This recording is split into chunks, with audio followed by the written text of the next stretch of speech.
Yo, what's good? It's Red back with another video. So question of the day, what is your nature and what have you become? So let me break it down like this. When we're children, they say that's the purest state of form that we can possibly be in. But since we're all born with different traits, they're going to present themselves during childhood. So for what is your nature, I want you to get a notebook, hey, this one, and I want you to write down nature, all right?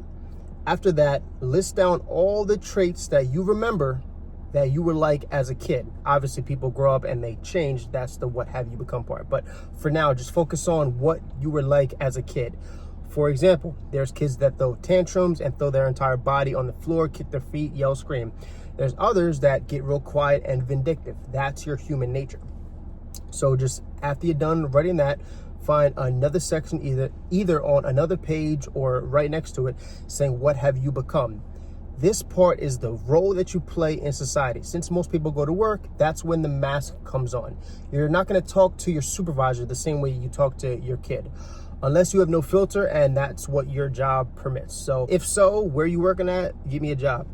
So with that being said, write down that mask, write down how you become around certain people. That's what you have become.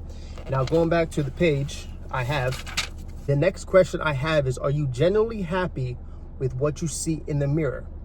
Now really think about this question. When you put on that mask wherever you go, does it satisfy you or does it leave you always wanting more? Does it leave you feeling artificial? Like, do you have to go express all that negative emotion after you leave the place and take off the mask? That's negative. That would be inherently bad for your all-around character. The next question, are you only worried about yourself? Now, this one's pretty self-explanatory, but I really want you to sit down and really think. You might have a family, you might have kids, you might have a whole lot of responsibilities, but deep down at your core, now you don't have to share this with nobody, but are you only worried about yourself? And the best way to actually determine this is think about the decisions you make. Do you make it based on how you feel or based on what others feel? Final question.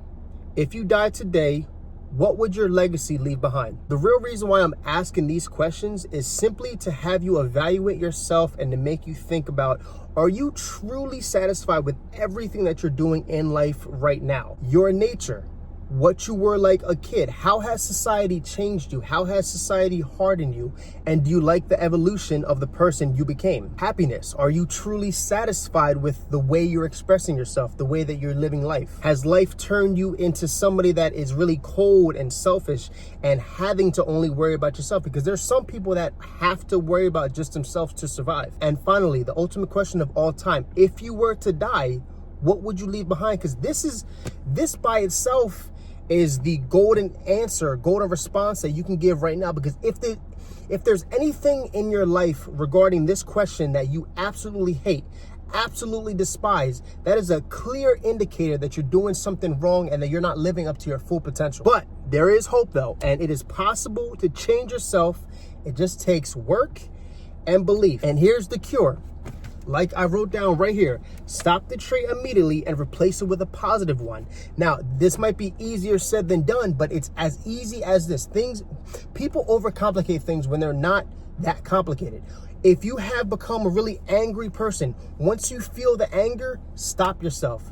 Take a breather, replace it with a positive thought or positive action.